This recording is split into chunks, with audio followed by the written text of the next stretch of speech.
Well, hello, we're back.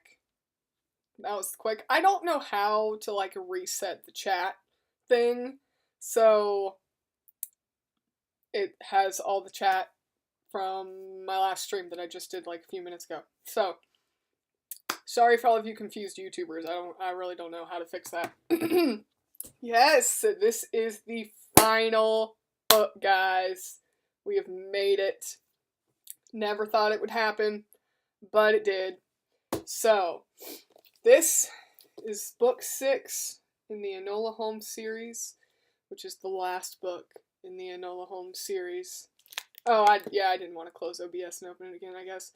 I was kind of afraid my settings wouldn't save because I'm a little paranoid about this OBS on a MacBook kind of thing. So, this is Enola Holmes mystery, which this is new. Solving crime runs in the family. The Case of the Gypsy Goodbye. This book is brought to you by the Nashville Public Library in, I believe it says Davidson County, right there up at the top. Public Library of Nashville and Davidson County. So thank you, Public Library of Nashville. Thank you, Nashville. I feel like, and this is just sad, discarded. Straighten that out. Discarded from the Nashville Public Library. Shout out to Nashville. Thank you for your book. I'm sure I've mentioned this before, but they have reprinted the Enola Holmes mystery series. They've been republished and reprinted quite recently, actually, I think. I don't know, you can Google it and look it up.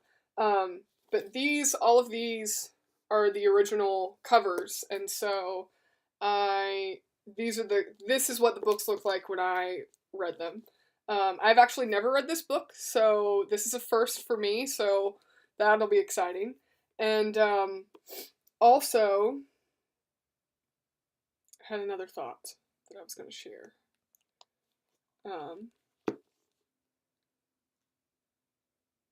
Oh, good to know. Thank you. Sorry, thanks, Brittany, for that tip, that Twitch tip. So yeah, I've never read this book, so this is a blind read through for me. And this is the end. This is the beginning of the end, everybody. I forgot to check while I was having my music set up, I forgot to check and see how many chapters are in this book. There are 21 chapters in this book, which is much longer than the other books. Usually there were only 14 in the last one. So, yeah. And is there an epilogue? Would expect there to be. There is not an epilogue in this book. Wow, it just ends at chapter 21. It does have a prologue, though. So, alright, ladies and gents, we'll get cracking. In case there's ever an entire spoiler conversation. Oh, that's helpful. Yeah, it would still be in the VOD. That does make sense. Okay, ladies and gentlemen that may be watching, we're going to go ahead and get started. Enola Holmes, The Case of the Gypsy Goodbye, an Enola Holmes mystery by Nancy Springer. Dedication to my mother. It's really sweet.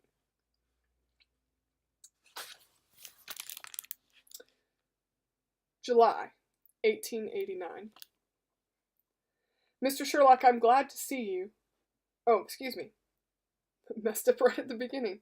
Mr. Sherlock, I'm that glad to see you. I am, and that obliged.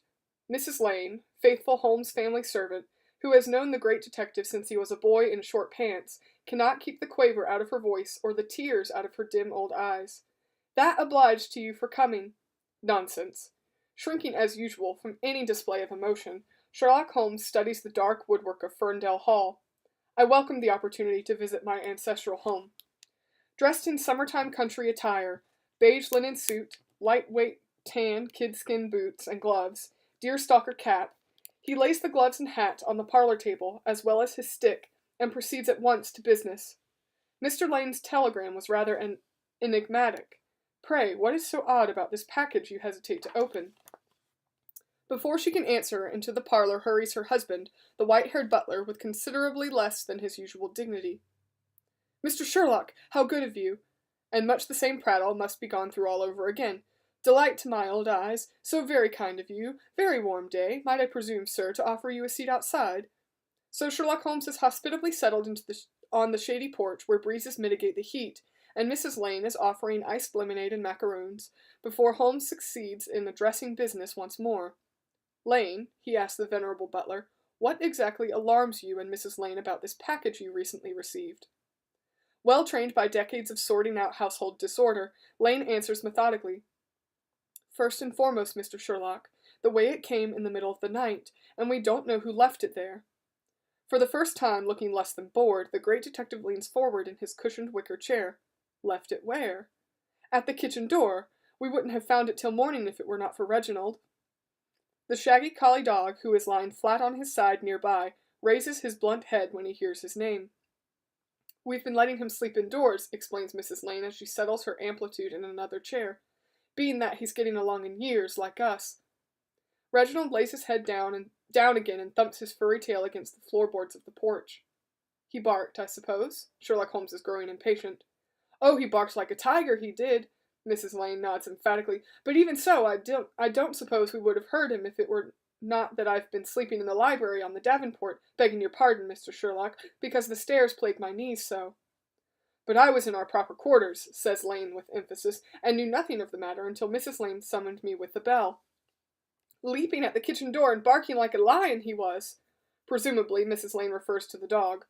Her excited comments quite contrast with her husband's careful report, especially given that neither tigers nor lions bark. I was afraid to do a thing until Mr. Lane came down.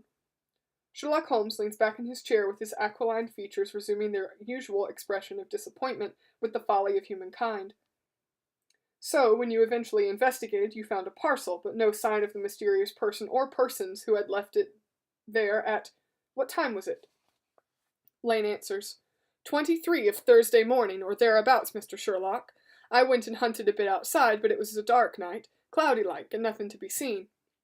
Of course, so you brought the package inside, but you did not open it. Why not? Not for us to presume, Mr. Sherlock. Also, the parcel itself is peculiar in several ways rather difficult to explain. It appears that Lane is going to attempt to explain anyway, but Sherlock Holmes raises a commanding hand to stop him. I will rely upon my own impressions. Kindly bring me this mysterious parcel. Not so much a parcel as a flat, oversized envelope made of heavy brown paper glued together, it is so lightweight that there seems to be nothing inside it. The inscriptions upon it, however, cause even Sherlock Holmes to stare. Every inch of the envelope's face is covered with crude ornamentation done in black. All four sides of the rectangle are heavily bordered with lines that include zigzags, spirals, and serpentines, while diagonally across the corners, almond and circled designs peer like primitive eyes, heavily outlined. Give me the willies, they do, says Mrs. Lane of these, crossing herself. Very likely they are meant to do so, but who? Sherlock Holmes lets the question die on his lips as he studies the other markings on the envelope. Crude drawings of birds, snakes, arrows, the signs of the zodiac, stars, crescent moons, and sunbursts fill every inch of the paper as if afraid to let anything else in, except a large circle centered upon the envelope. Forbiddingly bordered by rows of crisscross lines, this space at first appears to be blank. But Sherlock Holmes, who has taken out his magnifying lens to study the envelope inch by inch, focuses upon this central area with an intensity remarkable even for him. After several moments he lays the magnifying lens down, apparently unaware that he has placed it upon the plate of macaroons, and sits with the envelope in his lap, staring at the oak woods of Ferndale in the distance. Lane and Mrs. Lane glance at each other. Neither says a word. In the silence, Reginald Colley can be heard snoring. Sherlock Holmes blinks, looking at the sleeping dog, and then turns to the butler and his wife. Did either of you, he asks, observe the pencil drawing? Oddly formal, even cautious, Lane responds. Yes, sir, we did.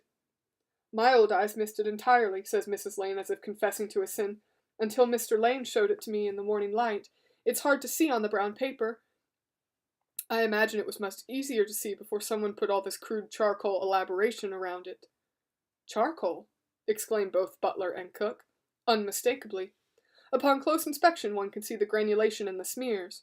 Charcoal powder has almost obliterated the drawing, which was, I am sure, done first. As for the drawing, what do you make of it? Lane and Mrs. Lane exchange an uneasy look before Lane answers. A very lovely, delicate drawing of a flower. A chrysanthemum, interjects Sherlock rather harshly. Amidst a wreath of greenery. Ivy, says Sherlock even more curtly. Would either of you happen to recognize the style of the artist? Silence. Both Lanes look distinctly unhappy. Well, says Mrs. Lane finally, it does remind me of... But of what she seems unable to utter. It's hardly our place to say, Mr. Sherlock, pleads Lane. Oh, come. Sherlock's tone exhibits a highly volatile frame of mind. Both of you know as well as I do that picture was penciled by my mother. He is speaking of Lady Eudora Vernet Holmes, who has been missing now for nearly a year. Although no foul play is suspected, it appears that the elderly eccentric has simply run away. And shortly after she ran away, so did her daughter, Sherlock's much younger sister, Enola Eudora Hadassah Holmes, 14 years of age. A considerable pause ensues before Mrs. Lane asks timidly, Mr. Sherlock, do you ever hear anything of Lady Holmes or Miss Enola? Ah, if the great detective feels an odd constellation of emotions upon hearing his sister's name, none of them show on his hawk-featured face. Yes, I have encountered Enola several times in London, although never to my satisfaction. But is she well? She is outrageously well, and at first she appeared to be in cahoots with her mother, communicating via coded messages in the personal columns of the Pall Mall Gazette. Mrs. Lane looks at Lane, who clears his throat before venturing. You broke the code? Several codes, of course I broke them. That is all except one, of which I can make nothing. This admission sharpens the great detective's tone. I can, however, assert unequivocally that my mother's code name is Chrysanthemum, and my sister's code name is Ivy. With a pointing fingertip he taps the faint pencil drawing on the envelope in his lap. Both Lane and Mrs. Lane gasp so sharply that Reginald Colley forsakes sleep, rising to stand on four white paws with his intelligent head on the alert, furry ears up and nose working. Reginald, Sherlock addresses the dog as seriously as if he were explaining a case to Watson. For months there has been no word of any kin from Lady Holmes. Why now does it come in this form? His slender fingers perform a muted drum roll on the brown paper packet. And what's inside of it? Lane offers. Shall I fetch a letter knife, sir?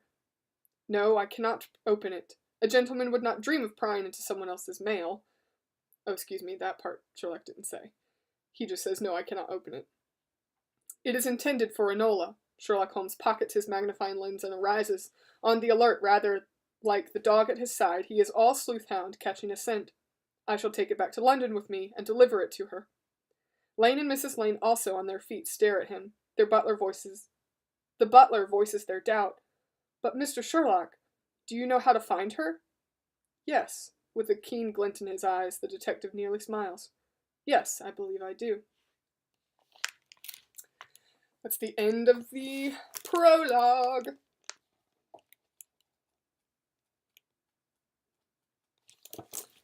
Alrighty. Yep, barking like a lion.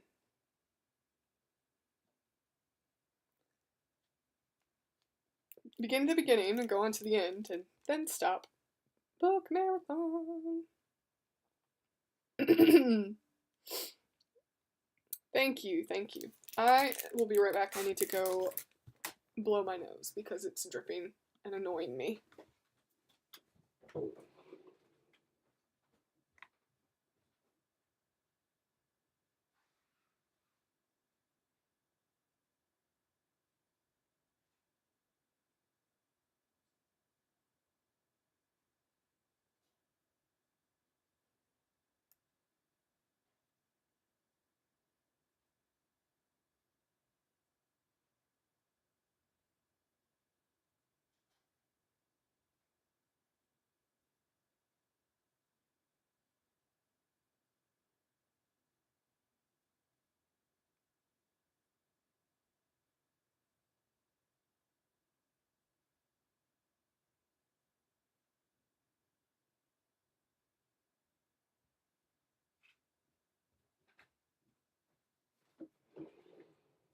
Okay, I'm back.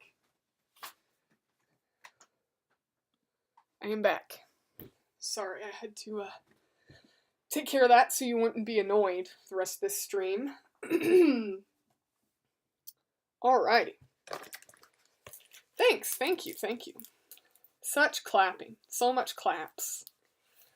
Alrighty.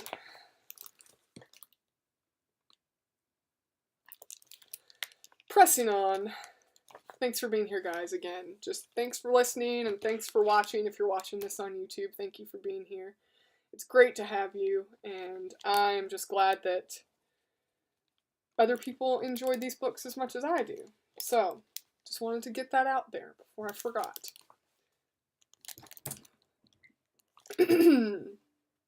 Chapter the 1st. Reporting to work that fateful morning at my office. That is to say, the office of Dr. Leslie T. Ragaston.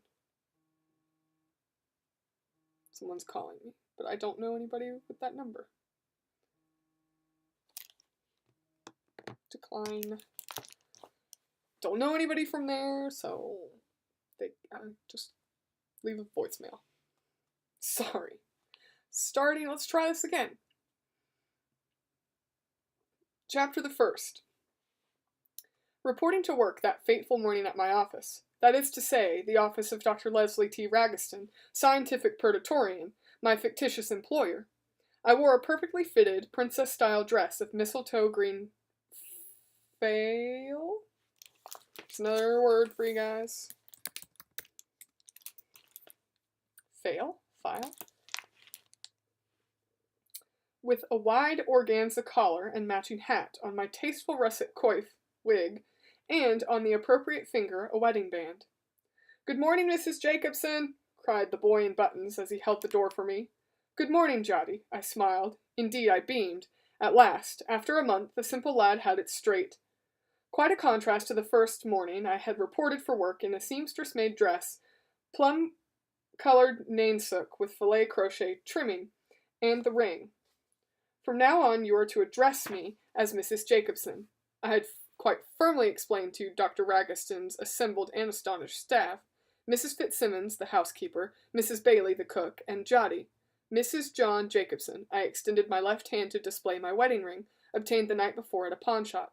Criminy! Exclaimed Jotty, wide-eyed below the ridiculous hat required of page boys. Gold, hain't it? Real gold? Congratulations, said Miss Fitzsimmons. Forgive us for our surprise. We are quite taken aback. I think I gave her a more Cockney accent before, so I apologize for the lack of continuity here. Not nearly as much so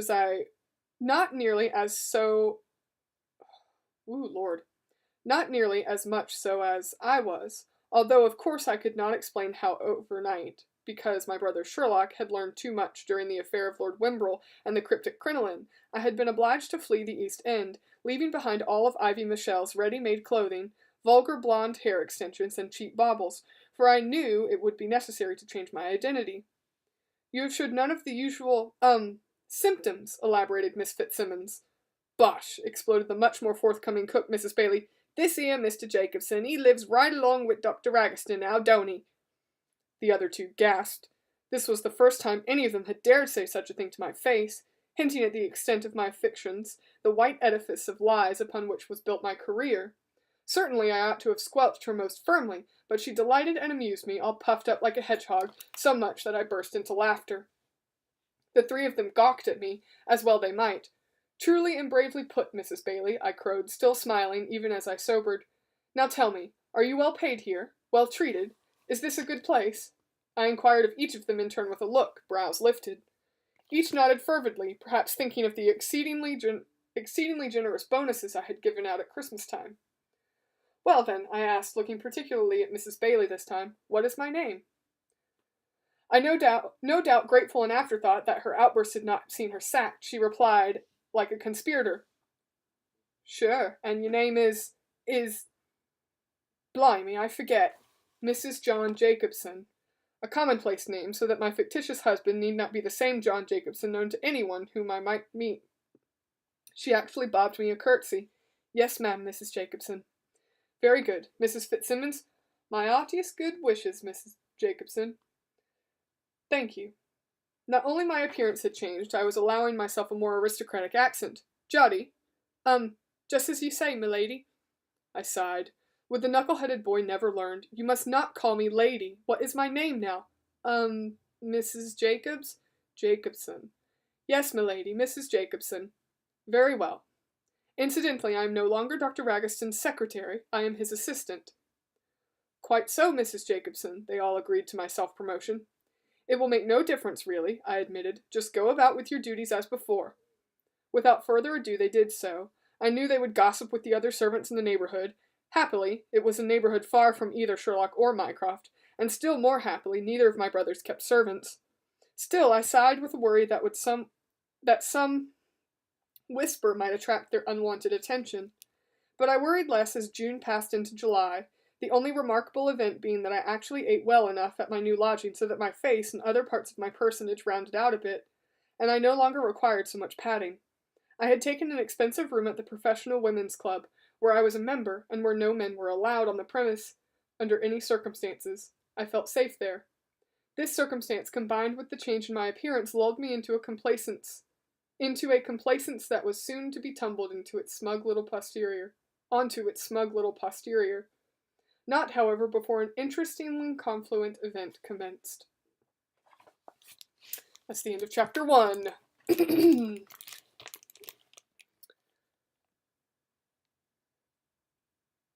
A mistake in clothing choice. Oh. Pronounced like file, I guess. Ah, gotcha. Fail. Just fail. Yep, pretty much. Alrighty, I'm just gonna keep on going, just because. Thank you for the claps. Thank you. Chapter the 2nd. Upon the aforementioned fateful day when I wore the mistletoe green dress, no sooner had I arrived at Dr. Ragiston's office than the doorbell rang, and rang, and rang, and kept ringing worthy of a fire alarm. Help! For the love of God, someone help me! Shouted a man's voice in tones aristocratic, melodramatic, and nearly operatic. Not in keeping with British restraint at all. Make haste! Did I not discern a foreign accent in his deep voice? For heaven's sake, Jotty, I instructed that startled boy from my desk, open the door. As soon as he did so, I saw the shouting man, his contorted and flushed face ludicrously sandwiched between his shining top hat and his starched collar, silk cravat, and city coat, striding into my office, making towards me as I stood to greet him. With apparent effort, the fellow set his face in order. Quite a handsome young lord, in a wild sort of way. He brought Bronte's Heathcliff to mind. "Is Dr. Ragaston in?" he demanded, like one who has nearly lost his mind, but not his manners. He removed his hat, showing hair as black as a raven. "Unfortunately not, nor is he expected back for some time. My ladylike fail? How did you say it was pronounced? Pronounced like file. Okay. We'll go with that. My ladylike file and organza quite showed me to be no mere servant, thereby starching my nerve. As Dr. Ragaston's personal assistant, perhaps I can render you some assistance? Please be seated." He dropped into a chair as if exhausted.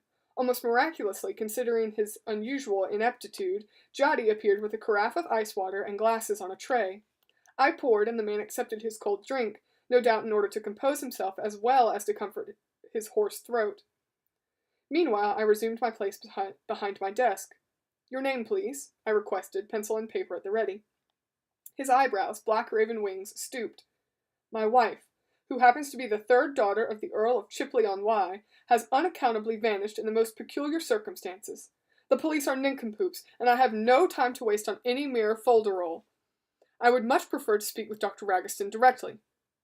"Of course. Nevertheless, I am fully authorized to undertake preliminary action in emergencies. Now please, I must record the facts. Your name." He drew himself erect as a flagpole in his chair. "I am Duke Louis Orlando de Campo of the Catalonian blood royal." "Oh. My bad. Pronounced Duque. It's spelled D-U-Q-U-E. I am the Duque. Pronounced Duque, a Spanish duke. I am delighted to be of service to your grace." I recited automatically, like every British schoolchild. I had the ranks of peerage drilled into my head. King, Duke, Marquess, Earl, Baron, forms of address being Your Royal Highness, Your Grace, Lord, Lord, and Lord. For oddities such as emperors, counts, knights, younger sons, and the like, one consulted an etiquette book. "And what, my Duchessa," he interrupted with even more importance, "is the exalted Lady Blanchefleur, world-renowned for her fragile beauty, a delicate blossom upon a frail filament of womanhood." "Indeed," I murmured, rather taken aback by this poetic description, even though his wife's name did mean white flower in French. "And it is your grace's misfortune that the Duchessa has gone missing?" "She was most unaccountably abducted, or so we believe, whilst enjoying her daily walk with her ladies-in-waiting." His skin had now gone quite white beneath his black hair. "The evil deed occurred approximately what time?" "About 2 o'clock yesterday afternoon." Very likely he had been up all night then. No wonder he seemed a bit wrought. "And where did this take place?" "Whilst they were having a stroll around the Marylebone neighborhood. Baker Street, I believe it was." "Ah," I gabbled. Baker Street, where my beloved and formidable brother Sherlock lodged, and where I might be put dangerously close to him whilst investigating this case. Baker Street, quite. And where upon Baker Street exactly?" "At Dorset Square." "Oh dear, exceedingly close to Sherlock's flat." "Where, it would appear, there is an underground station." The Duque said the word underground with the characteristic distaste of a gentleman, disdainful of this newfangled, dark, and noxious mode of travel, as only lower classes generally used London's cheapest form of transportation. Even though the locomotives stored their smoke in chambers behind the engines, releasing it only at ventilation shafts provided for that purpose, still the underground reeked of steamy, gaseous emissions, plus an overwhelming effulgence of unwashed humanity. Did my brother Sherlock ever use the underground? Not once in any of Dr. Watson's accounts had I read of the great detective setting foot in the underground station conveniently located half a block from his lodging. "Please, your grace," I urged my aristocratic client, "tell me exactly what happened." "Most foolish and distressing." Duque Louis Orlando de Campo raised both kid-gloved hands in protest. "I cannot continue to parrot the tale like a schoolchild. I demand you summon Dr. Ragaston." Let me spare you, gentle reader, the wheedling, soothing, glasses of water, and waste of time it took for me to extract a confused account from him. Suffice it to say that, for reasons that remained unclear, his wife, her Grace, the Duchessa, had descended into the nether regions of the Baker Street underground. One of her ladies-in-waiting had the courage to accompany her, the other had remained at the top of the entry. Eventually, the first lady-in-waiting had come running back up the stairs in a great perturbation of mind. Where was the Duchessa? Both had gone down to search, but to no avail. The high-born beauty Blancheflower de Campo had quite disappeared. How very intriguing. The police have undertaken a search, I suppose. He raised his fierce, despairing face. Yes, they searched, but found no sign of her. Could she have exited by another egress? I am assured that there is none. It is ridiculous to think that she might have wandered down the tracks. Ridiculous indeed, for to do so was to keep company with rats and to risk being struck by a passing train. Could she for some reason have stepped into a train carriage? No trains passed through during the time when she went missing. Both ladies-in-waiting are quite adamant upon that point, and the underground schedule bears them out. Yet had the Duchessa remained on the platform or gone up the stairs, they would have seen her. Exactly! It is impossible! I am at my wit's end. Have you received a ransom demand? Not yet, I dare say I will. Not only am I well-to-do, but her father, the Earl, quite wealthy, yet such a bizarre kidnapping is inconceivable, inconceivable! How was she carried away, without being seen, when no one should have imagined she might enter such a place, as she went there due to the merest foolish whim? What whim might that have been, your Grace? No one has yet explained it to my satisfaction. The Duchessa's ladies-in-waiting simply fly into hysterics when I question them, and the police inspector could get no sense out of them either. The whole world has gone mad. I believe I shall go mad as well. I have called upon Mr. Sherlock Holmes. How my heart jumped! But he has gone to some ridiculous place in the country, and is expected to return today. Indeed, the distraught Duque Luis Orlando del Campo pulled a magnificent gold watch from his waistcoat and consulted it. He should be waiting upon me at this moment. I must go. He rose. Kindly tell Dr. Ragiston. Your Grace, I am sure that the doctor, I interrupted, keeping my voice serene, although my thoughts were racing, will need to speak with your wife's ladies-in-waiting. Both are quite prostrated. Very naturally so. Yet they must be questioned, and surely, if they would not confide in you or the police inspector, they will not speak freely to a male stranger.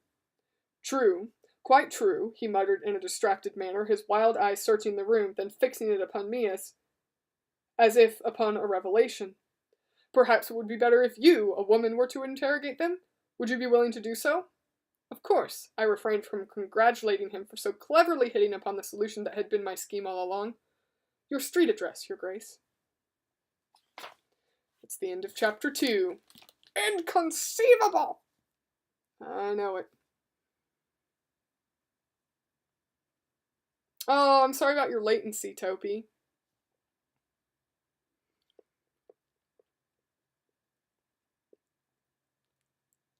File. That's it. I'm sorry it's so cold, Riddy. I hope you warm up soon.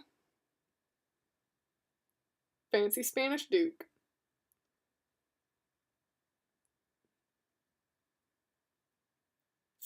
Inconceivable. Thank you for clapping. Thanks. Just gonna keep on trucking. I know, gassy emissions, barf. Do quesadilla. That sounds pretty yummy. I want a quesadilla. Sounds cheesy, but delightful. Alright, chapter the 3rd. I blinked in surprise at my first sight of Duque Luis Orlando del Campo's residence on Oakley Street, for it was of Moorish revival architecture most unexpected, especially in this exclusive neighborhood near the Embankment. Almost anywhere in London one might expect to see Greek revival, or Georgian, Italianate, French, Swiss, Bavarian, ad infinitum, and often regrettably combined, but hardly ever Moorish. The home, built of yellow brick, eschewed tasteful ochre olive russet tones in favor of vermilion trim and peacock blue roofing. Ruby and emerald stained glass sparkled beneath pointed arches striped red and white. Oversized checkerboard patterned tiles decked the entryways, and the bay windows, turrets, etc. were surmounted not by ordinary shingles but by bronze domes, like something out of the Arabian Nights. Achieving the front door Plying a knocker in the shape of a grinning genie, I mentally prepared myself for almost anything. A butler in a turban, perhaps? No. Quite an ordinary parlour-maid in a flowered morning dress opened the door to let me in, extending the usual silver tray for Dr. Ragiston's card, upon which I had handwritten my new alias, Mrs. John Jacobson. "Is Mr. Sherlock Holmes also in attendance?" I asked the parlour-maid. "Not yet, madam. We expect him shortly." Oh dear. If Sherlock appeared, I would need to devise a way to vanish. The parlour-maid took my card up to the ladies-in-waiting. Not personal maids, mind you, or even companions, but ladies-in-waiting, no less. This could be interesting. I mused as I waited in a fascinating art-shaped entryway, all carved in arabesques and honeycombed with niches. Nor did these display the usual Dresden, but instead collection of curious vessels, pottery, or bronze, shaped like every conceivable animal: elephants, lions, storks, fighting cocks, dolphins, crocodiles, cats. No, I saw with a bit of shock, the cats were real. House cats of a slender, decorative, oriental description lounged amidst the curios, or walked with insouciant. Here's another SAT word.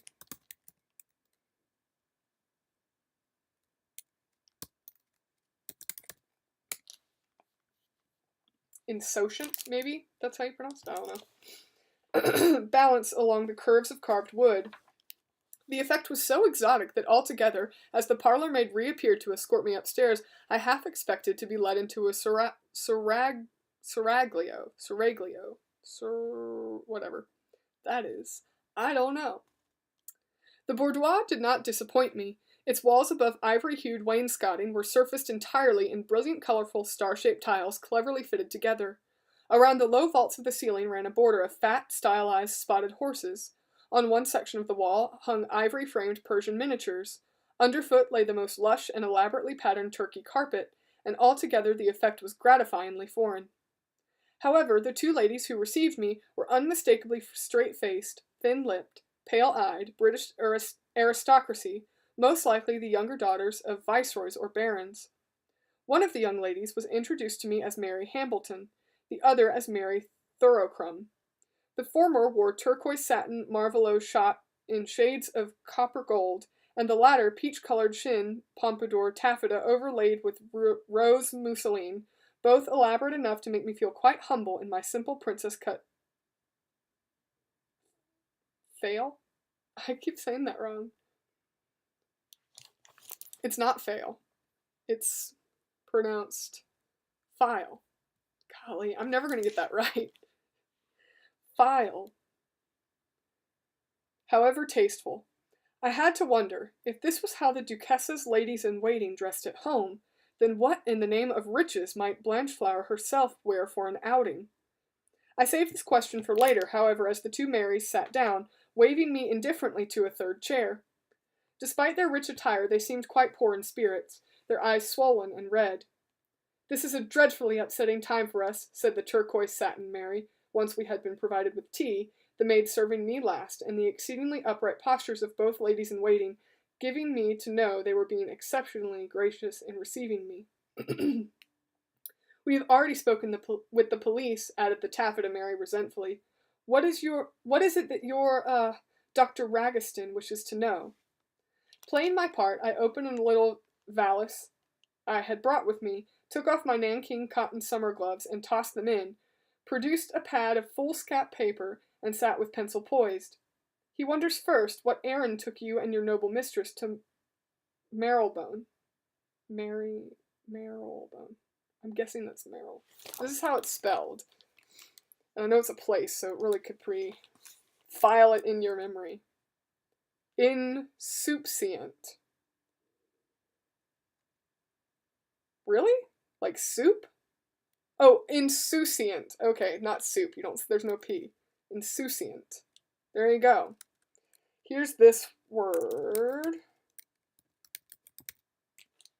That's a place where they were apparently going. Without the P. Yes, thank you. "Errand is hardly the word," snapped Turquoise Satin. "Our dear Blancheflower needed no reason to go wherever she desired." our dear Blanchflower, not our dear lady or our dear mistress. It would seem that the Duchessa was on extraordinarily familiar terms with her ladies-in-waiting. Her Grace was, she is, faltering, the lady-in-waiting seemed hardly able to go on, a restless spirit. Young, put the other Mary, although she was hardly past 20 herself, and adventuresome in a harmless way, and her protected life often seemed dreadfully dull to her, so if a whim might make her happy, tears appeared in her rather close-set eyes. They both seemed genuinely fond of their mistress, I noted mentally with a degree of surprise. A whim, I prompted. Yes. She wished to explore all but the most undesirable sections of the city. Somewhere she had heard that one could tell the boroughs apart by the shapes of their street lamps. Quite true, and a matter of some fascination to myself as well, distinguishing one preposterously ornate lighting fixture from another. I began to feel a certain affinity for Duque Louise Orlando del Campo's youthful wife. And she liked to look at them, so most days we took the carriage one place or another and then walked about. Quite natural and interesting, I assured them. Yesterday's outing led you to Baker Street? And the Underground Station? Yes, but of course none of us would ever ordinarily go down there. Heavens, no, not where one might catch a whiff of cigar smoke, ale, or kippered herrings. We were merely walking past, but at the entryway hesitated the most pathetic odd creature. Snivelling and whimpering that she was lame with dropsy, she could not manage the steps, and she would miss her train.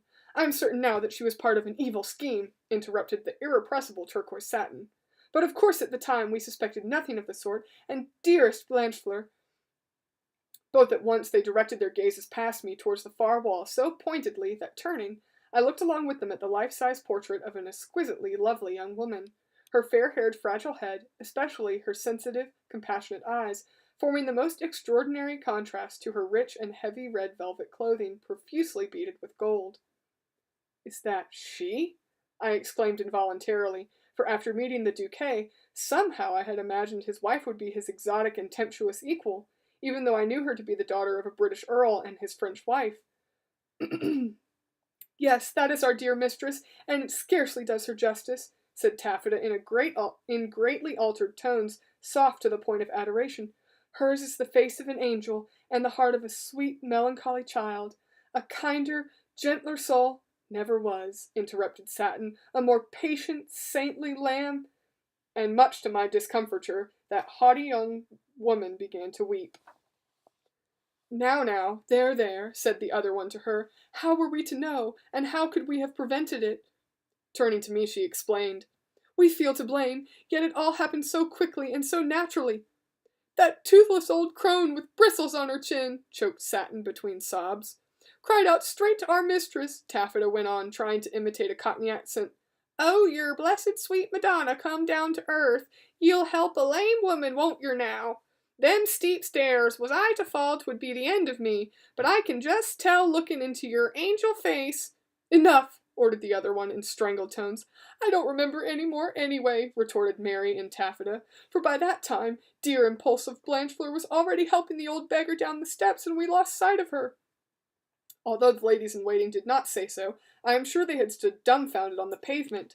To help them along, I asked, what did this old woman look like?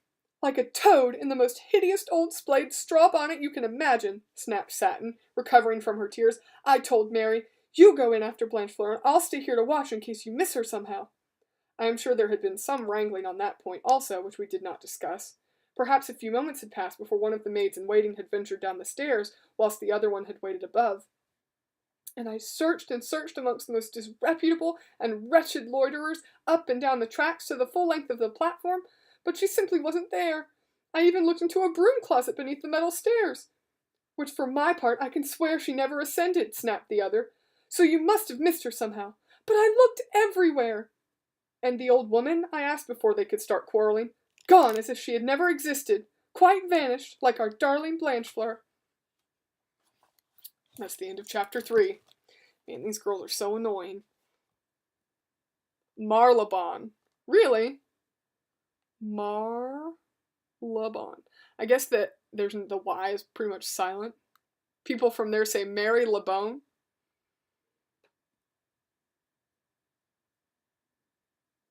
They're complaining so much in the comments of the YouTube video. What? Oh, I got it. That's where you're looking up the pronunciation. Mary LeBone? Maybe that's how I should say it then. Got it. Thank you. So, my goal is to get to chapter 7 because that will be exactly a third of the way through. So, that is the plan. Oh, I got it, Riddy. I understand. Mary LeBone. Well, that's how I'll pronounce it then, because, I want to be respectful to where this place is from. Eyeball is itchy. Sorry. Alrighty, pressing on. Chapter the 4th.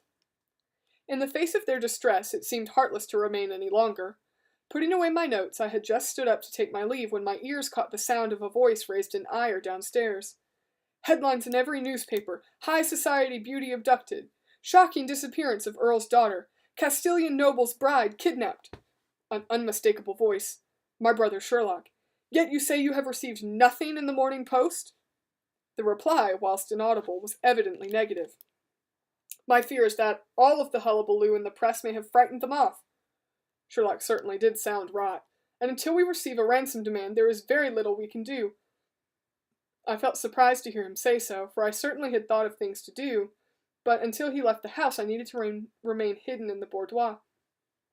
I asked the two Marys in waiting.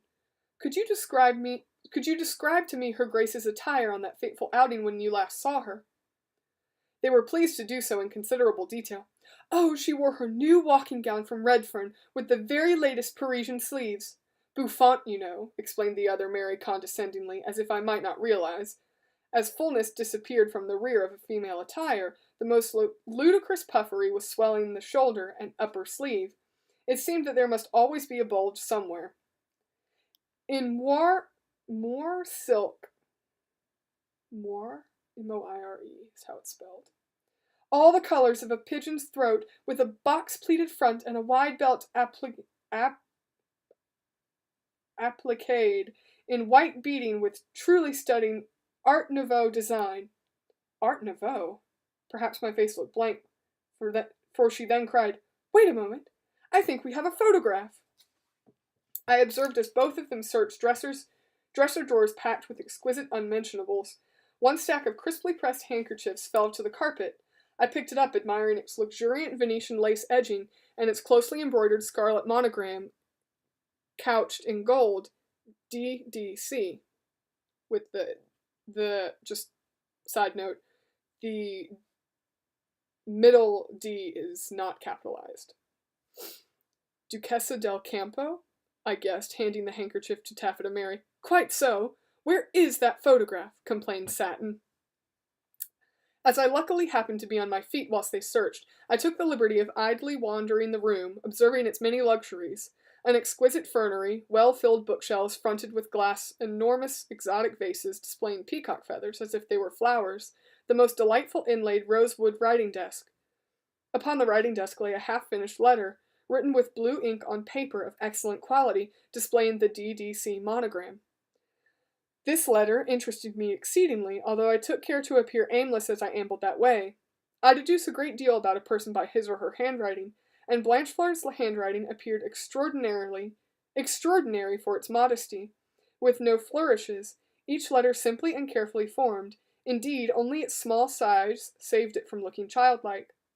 The content of this letter was also remarkable.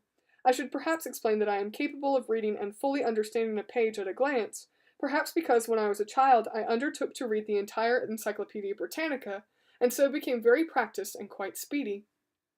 Although I have perhaps not got it word for word, the lady's letter ran much as follows. Dearest Mummy, I hope this finds you well, and dearest Daddy also, and I trust that he does not suffer so much from his rheumatism in the warm summer weather. Thank you for sending your recipe for eels in mint sauce with vegetable marrows. I have explained it in detail to the cook, and we shall surely try it soon. My biggest, indeed my only news, is my new dress from Redfern, which my sweet husband, on the urging of Mary T. and Mary H., has ordered for me. It is lovely, of course, and you shall hear all about it in a page or two, I promise. But, Mummy, they'll have me over in Paris being fitted by Worth next, and you of all people know how badly I feel about such extravagance. What good or useful thing have I ever done in my entire life that I should deserve to be so rich? I know that Daddy would tell me that we are well-to-do because God intended us to be that way, and that the poor are poor for the same reason, or because they are lazy, but I cannot just let it go at that. I see the poor on the streets. Here in London one cannot go out of doors without encountering the blind beggars, the crippled soldiers, the frizzy-haired women selling nosegays of flowers, the ragged gypsy children, and I pity them so. I give them pennies, and my ladies scold me, although of course they are good enough not to tell my husband. Dear Louise, you know how extravagantly he reacts to every little thing, either roaring like a dragon or giving me kisses so loud they embarrass me. I had thought his ardors would decrease over the years, but it is not so, for all that I feel myself unworthy to be his wife, childless as I remain. Of course one must neither despair nor be ungrateful, but how a red fern dress cures matters is beyond my comprehension. Forgive me if I sound ungrateful. I scarcely know how to express the turmoil of emotion. Truly she did not know how to express what she felt, for the letter broke off there, to be completed later. And similarly, I hardly knew how to feel, for I had expected Blanchefleur to be a coddled and contemptible aristocrat, yet certainly she showed conscience, making me wonder whether, if I were to meet her, I might like her. Ah! Here it is! Cried Satin Mary. I hurried over, and she handed me a rather large casement photograph, which I opened. It's the end of chapter 4. Marylebone. I guess the super upper class call it Marylebone. Okay, I'm finished. Thank you, Riddy. That was extensive research. I appreciate it. Ludicrous puffery. I know. Oh, which, here's the, I just love how the author changes the type. So that's the type of the, so this is like the type in the book, and that's to contrast like the handwriting style. So, thank you. Thank you for the claps. Alrighty. Gonna pressing on. Keep on pressing on. Oh yeah, thank you. Welcome back, Tori. I know you're at work, so please don't feel bad that you're not in the chat. I hope you're getting lots of work done and being productive. Chapter the 5th. The Duchess's slender face looked lost and forlorn amidst the glory of her own full head of golden auburn hair, along with her alarmingly elaborate costume. Her plaintive eyes met mine over the most extremely ruffled silken collar imaginable, with a soft bow at the side rather than the front, and a matching bow at the opposite side of the— good heavens, what a draconian belt! Gawking, I blurted, I believe her Grace has quite the smallest waist I have ever seen. Very possibly, replied Taffeta with pride. Since childhood, dear Blanchefleur has worn a spooned corset. Heavens! A corset extending all the way from the upper limbs to the lower, with a spoon of solid steel to minimize any frontal protrusion below the bust. And since childhood? I could scarcely imagine her suffering. I myself wore a corset necessarily in order to conceal items such as my dagger, but I never tightened it, and even so I could hardly wait to get the stiff thing off at the end of each day. And she has done so continuously, even to sleep. The Duchessa kept her corset on even to sleep? Such martyrdom to the tiny waist was expected of noble ladies, but still, how awful! Except, of course, during her confinements. Confinements? She has, unfortunately both ended in miscarriage. Well, no wonder. Very disappointing, and quite as painful as childbirth, greatly endangering her ladyship's health. Indeed so. Good heavens, the Duchessa, maimed by such excessive corseting, might well have died. I could not imagine her having a child, as seemed to be expected of her. It occurs to me, said Mary in satin, taking the photograph back from me, that Mr. Sherlock Holmes ought to see this. I thought I heard him downstairs a moment ago. Oh, no. Pretending not to notice what she had said, I babbled. Her Grace wore gloves, of course? Oh, yes, white net. And with her ensemble, what did her Grace carry? For a lady on parade always carried something, whether reticule, muff, fan, or a parasol of white net with a ruffle of more silk to match the dress. This is how it's spelled. I'm sure it's just describing the material.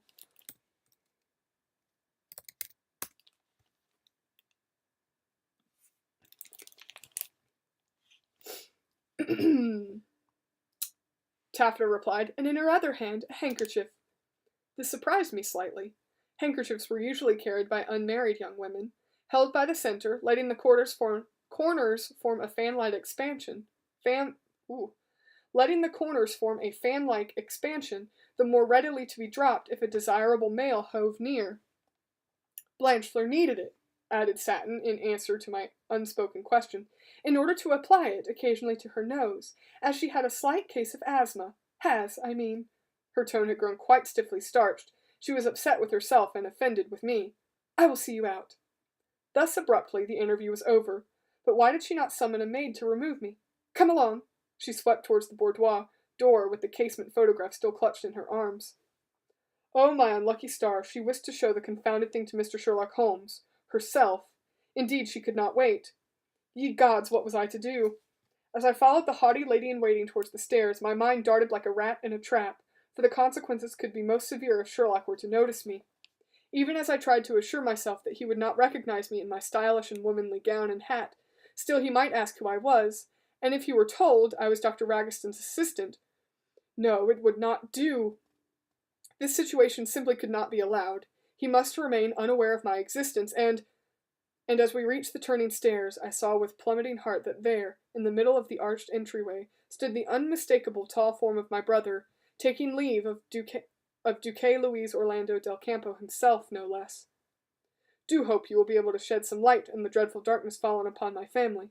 Sherlock listened with his hands clasped behind his back and his head bowed, giving the appearance of greatest attention and sympathy, even though he no doubt longed to retrieve his hat, gloves, and walking stick from the hall table so as to be on his way. The spindling little hall table, or hat stand, stood near the bottom of the stairway and opposite the door. Almost before my mind had worked it out, my eyes had sought and my hands had caught what I needed. 2 or 3 cats were perambulating up and down the banister. The largest, a lithe, lion-colored specimen, I picked up with one hand under his belly, carrying him under my arm and letting my valise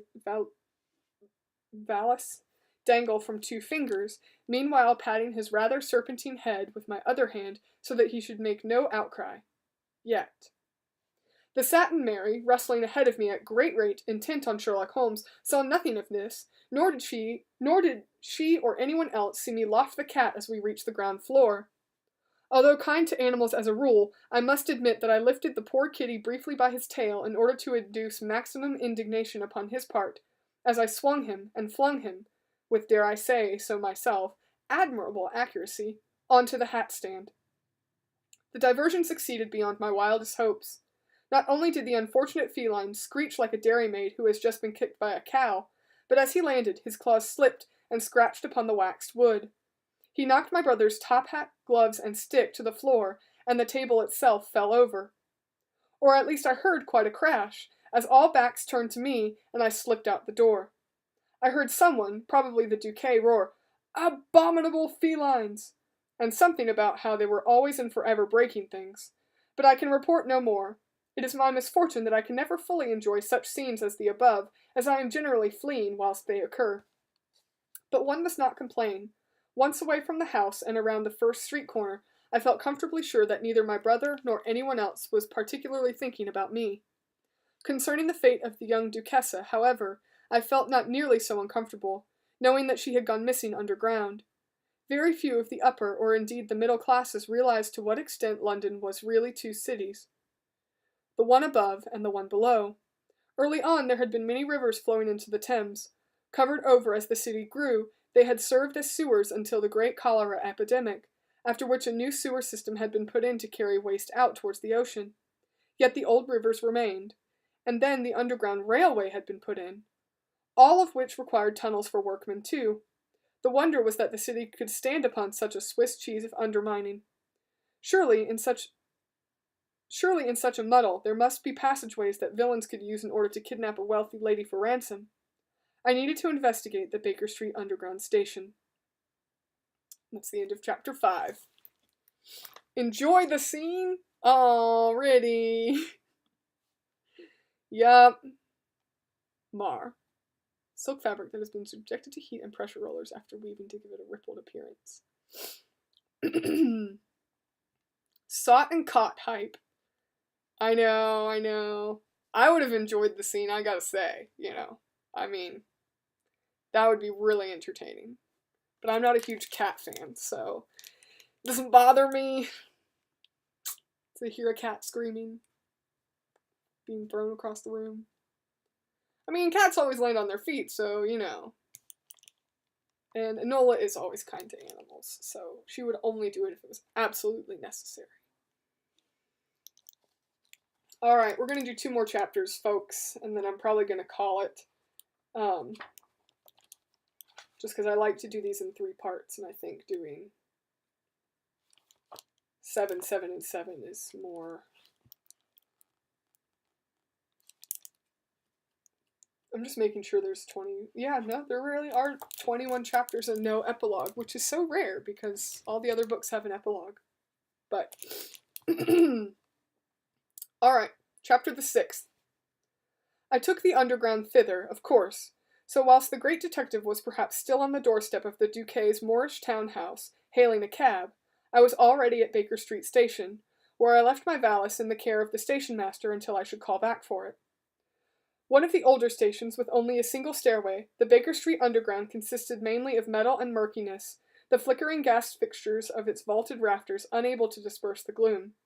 Like the high iron rafters, everything was made of open-work metal, the railings, the stairs, even the walls of the station master's cubicle, providing, it would seem, no place for any villain to hide. However, unsavory persons loitered on the platform, and there were plentiful shadows, and also, most disturbing, the sheer noise of wooden and metal wheels rumbling over the cobbles of Dorset Square, above combined with the clap of horses' hoofs, made the station a thundering drum which I stood inside. Always before, upon entering a subway station, I had hurried across the platform, intent on my own business, climbed immediately onto my train, and departed, enduring commotion and acrid odors for the briefest possible period of time. But now, even without the roar of a locomotive, all around me sounded such echoing, reverberating, almost terrifying clamor, that I realized no outcry would be heard. Indeed, a woman could be murdered in the shadows here, and no one would be the wiser. Especially if all decent citizens were intent on catching a train. Or, this seemed even more chillingly plausible, a woman could be somehow led, lured, or forced by a thug or 2 out of sight down the tracks in either direction. Given that Duchessa Blanchefleur del Campo had not come back up the stairs, nor had she departed on any train, nor, blessedly, had her body been found. Why, then, the only way she could have departed the station was by the tracks. Yet, could it be done? If a train were to come by, would one not be crushed against the walls of the tunnel? I felt distinctly alarmed by my own thoughts. This modern metropolitan dungeon was not only chokingly dense and shadowy, but also dank and dripping. The tunnel was even darker, and I had no lantern. Still, that must be the way she had gone. Confound my own daring, which might one day be the death of me. As a child, I had always been the kind to cross a river not by walking on the bridge, but by balancing atop its balustrade. Rolling my eyes at myself, I knew what I had to do. Left or right. Choosing a direction at random, I strode to the end of the platform, which stood quite 6 feet above the tracks. But after glancing around to make sure no one was watching, I swung myself down easily enough and started off in what I thought was a northwest direction. To my left, feeling my way along the wall as my eyes adjusted to the darkness. Rats scuttled off, squeaking.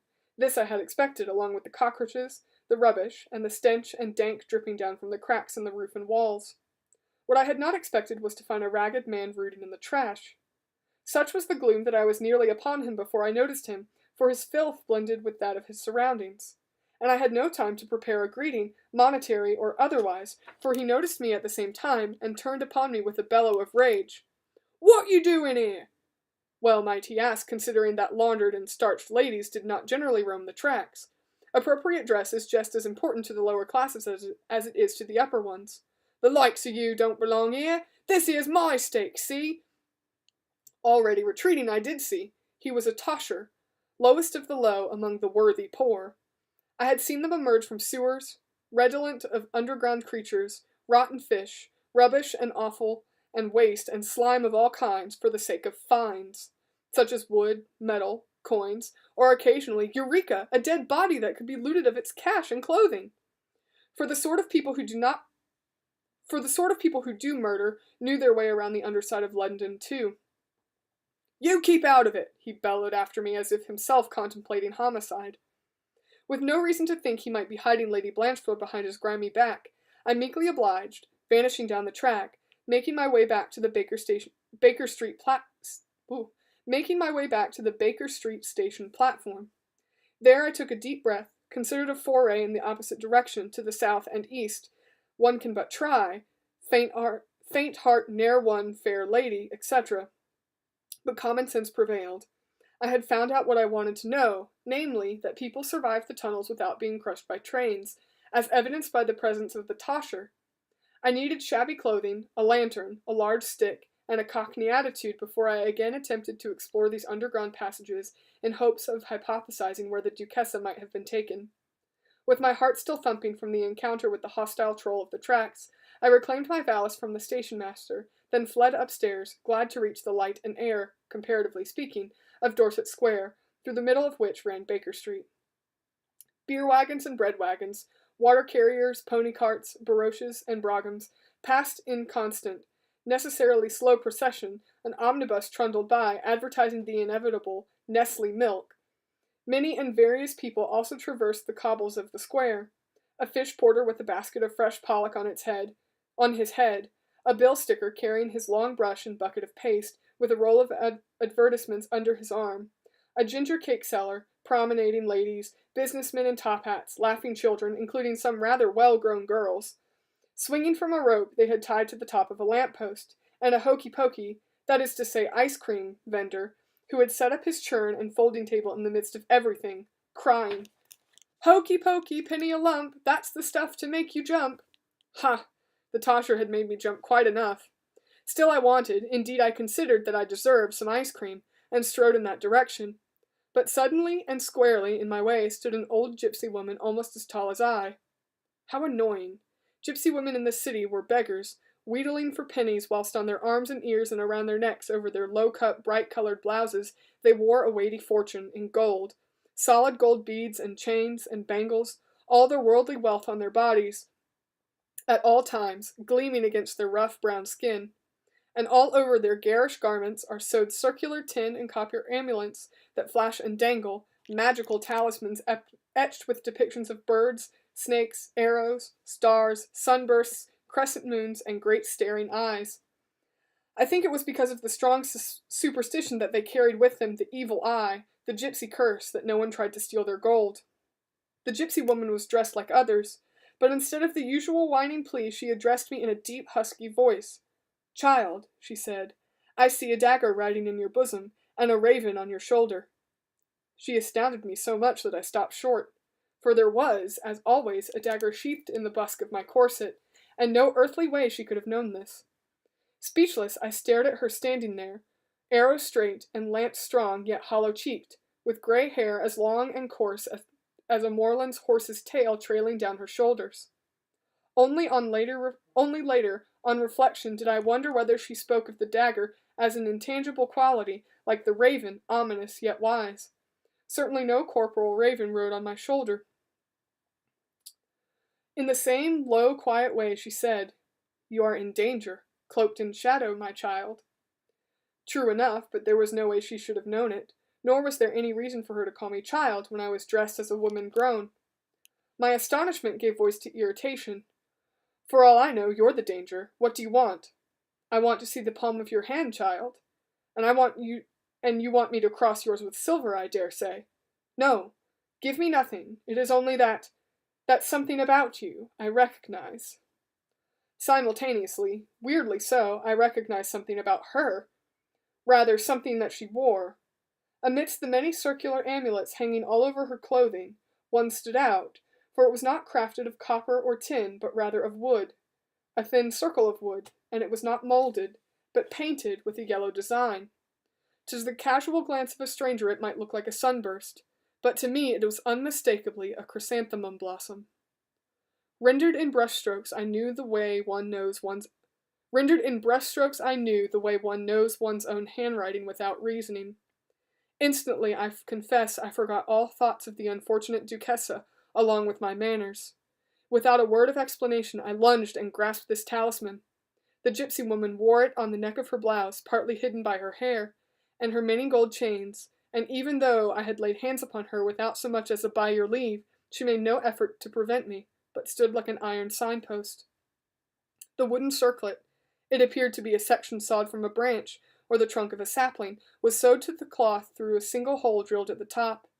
With trembling fingers I turned it to look at the back side, and there, yes, old habits persevere, there I saw the painted capitals, the initials by way of signature, E.V.H. In dancing script I would have known anywhere. Eudora Vernet Holmes. Mum. That's the end of chapter 6. He was just speaking loudly.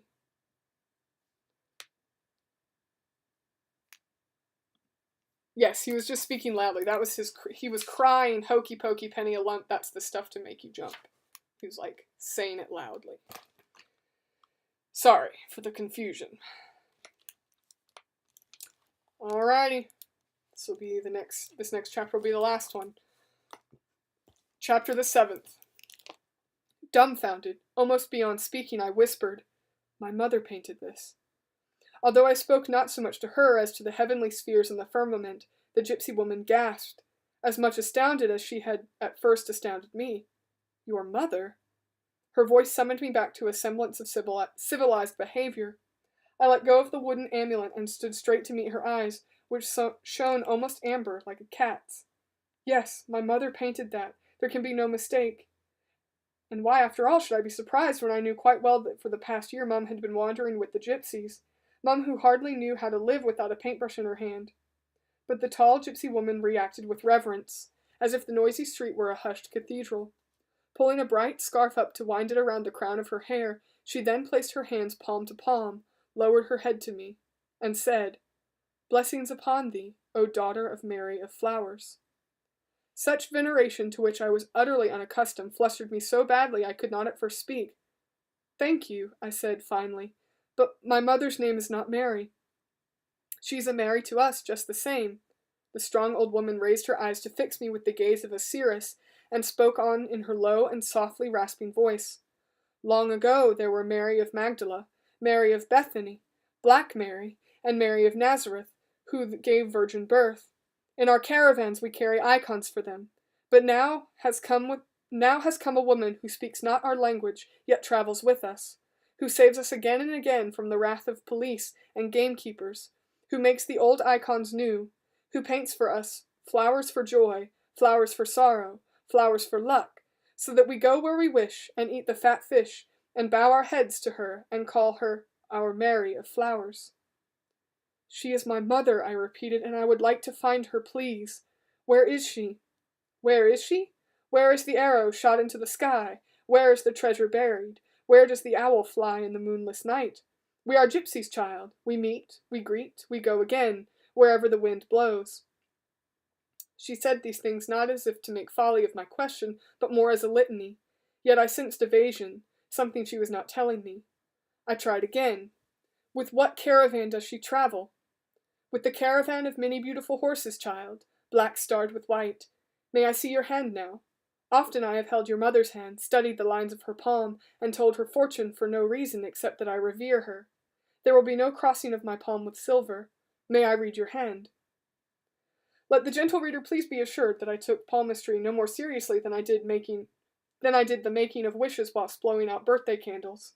I had been raised in an enlightened family, my father a logician, my mother a suffragist, all of us free thinkers who scorned superstition and regarded fortune-telling as a parlor amusement. Yet I saw nothing to be gained by refusing the gypsy woman her wish, whereas something might come of talking with her longer. There we stood on the busy street, and paying no attention to horses, vehicles, or passerby, the gypsy woman grasped both of my ungloved hands with surprising gentleness in her dry, rough fingers. tough fingers. She looked first at the backs of my hands, then turning, she studied the palms, squeezing my left hand with an odd, unsmiling affection.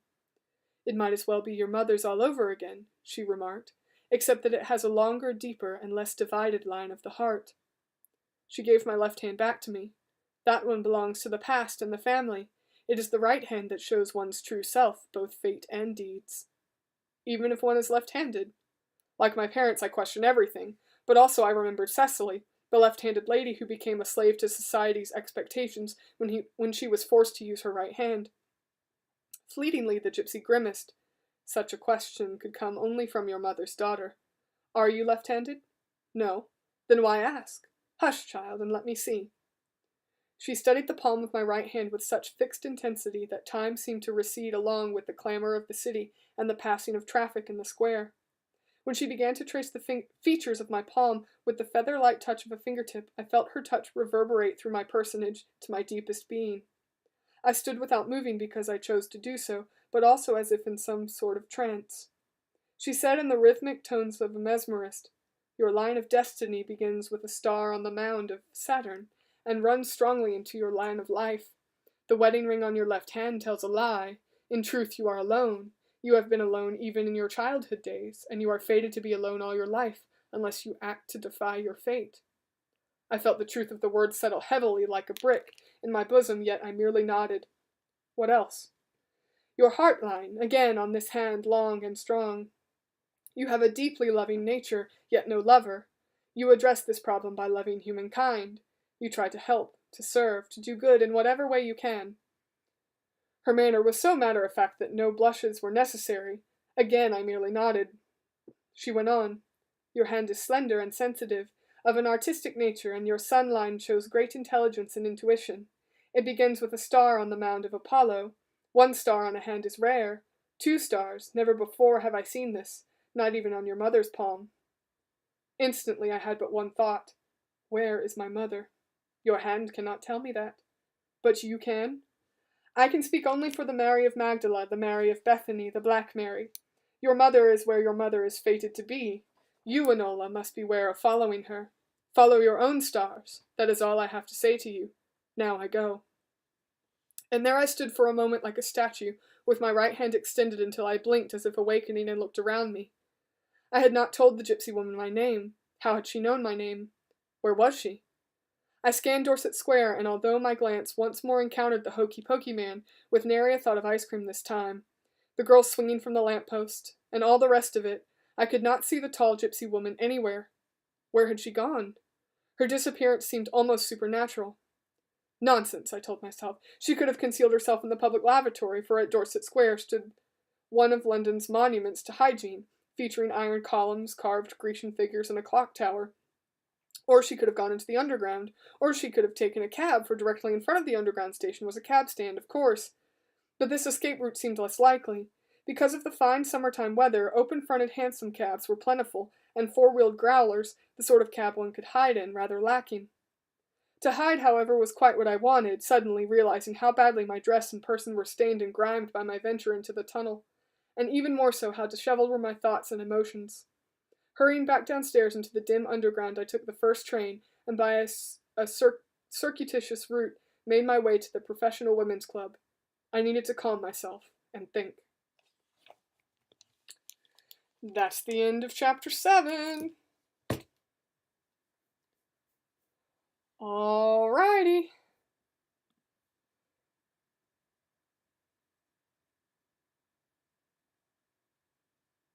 I know, spooky.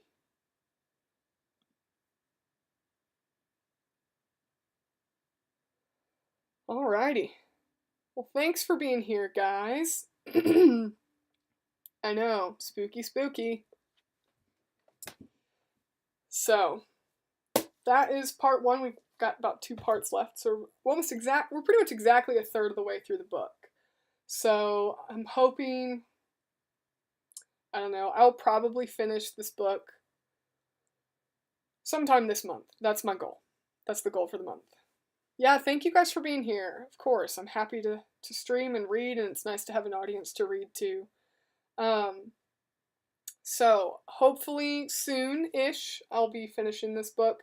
Um, I doubt, I don't think I'll have time to do more today, but maybe tomorrow. Might be able to get some tomorrow.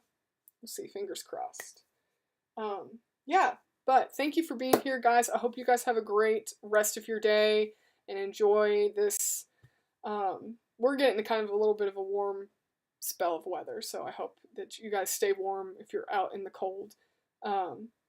Thanks for being here. I'm going to leave you guys with a little bit of music just to have a relatively decent segue. But thanks for being here. I'll catch you guys soon. Have a good one. Love you guys. Bye.